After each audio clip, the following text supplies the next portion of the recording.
එලිත වෙනවා මේක මේ අම්පාර එරගම ප්‍රාදේශීය ලේකම් කොට්ටාශයේ පිහිටි මාණික්කවඩු පුරාවිද්‍යා භූමියට ඇතුළු වීම තහනම් කරමින් අධිකරණයේ පැන වූ නියෝගය තවමත් බලාත්මකයි. මහජන සාමය කඩවීම වළක්වා ගැනීම සඳහා දමන පොලිසිය වාර්තා කළ කරුණු සැලකිල්ලටගෙන අම්පාර මහේස්ත්‍රාත් අධිකරණය අදාළ නියෝගය නිකුත් කර තිබෙනවා. මෙම භූමිය සමීපයේම පදිංචිව සිටින පවුල් 100කට පමණ අයත් මහජනයා නම් මෙම භූමිය මුල් කරගනිමින් සාමය කඩවන පරිදි හැසිරුණු බවක් හෝ හැසිරෙන්නට යන බවක් දක්නට නැහැ. ඒ අනුව මේ භූමිය මුල් කරගනිමින් සාමය කඩවන පරිදි හැසිරෙන්නේ හෝ හැසිරෙන්නට යන්නේ කවරනම් මහජන පිරිසක්ද යන්න පොලිසිය ඉදිරියේදී අධිකරණයට දැනුම් දිය යුතුයි.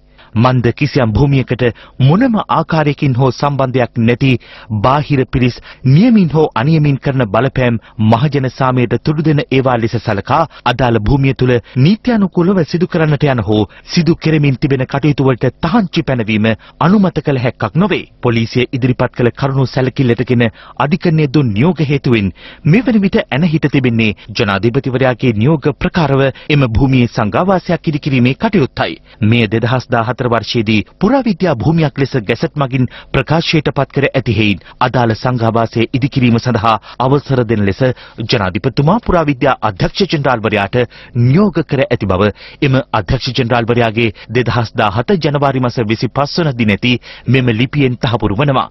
අදාළ සංඝාවාසයේ ඉදිකිරීමේ කටයුත්ත හේතුවෙන් කිසිවෙකුගේ හෝ අයිතීන් අභිලාෂයන් කඩවන්නේ නම් එය නීතිය හමුවට ගොස් අභියෝගයට ලක් කිරීම පිළිගත හැකි ශිෂ්ට සම්පන්න ක්‍රමයයි. එසේ නොමැතිව එම භූමියට සමීපයේම පදිංචි පවුල් 100කට අයත් ජනයා මෙහි සංඝාවාසයක් ඉදිකිරීම තම අයිතීන්ට සහ අභිලාෂයන්ට වන බලපෑමකයි නොසලකා සාමයද සහජීවනයේද ආරක්ෂා කරද්දී මේ භූමිය දඩමීමක් කරගනිමින් නියමින් හෝ අනියමින් සාමය හා සහජීවනයේ කඩවන පරිදි කටයුතු කරන්නට හා ඊට උඩගිරි දෙන්නන් හට නීතිය ක්‍රියාත්මක නොවන්නේ නම් සාමය හා සහජීවනය තහවුරු කළ හැකි වේද යන ප්‍රශ්නයක්. ඒ හැරුණු විට මේ භූමිය ආශ්‍රිතව සැබෑ ගැටලුවක් පවතිනවා.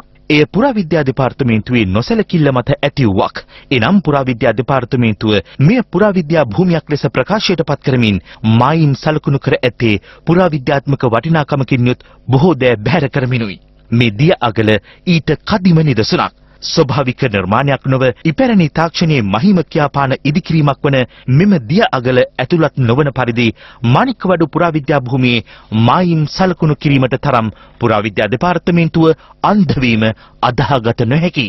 මේ දිය අගලට අමතරව පුරාවිද්‍යා දෙපාර්තමේන්තුව ලෙනක්ද බැහැර කර තිබෙනවා. මෙම භූමියේ ඓතිහාසික උරුමය වනුයේ දිගවාපිය චෛත්‍යයේ තැන්පත් කිරීම සඳහා බැහැරින් ගෙන ආ මැණික් වලින් කොටසක් මෙහි චෛත්‍යයක තැන්පත් කෙරුණේ යන විශ්වාසයයි. එම චෛත්‍යයේ නටබුන් අදත් මාණික්කවඩු ගල් පර්වතය මත වනවා. මාණික්කවඩු පුරාවිද්‍යා භූමිය ලඝු වන පරිදි මායිම් යෙදුවේ නිධන් හොරුන්ට උඩගෙඩි දීමටද.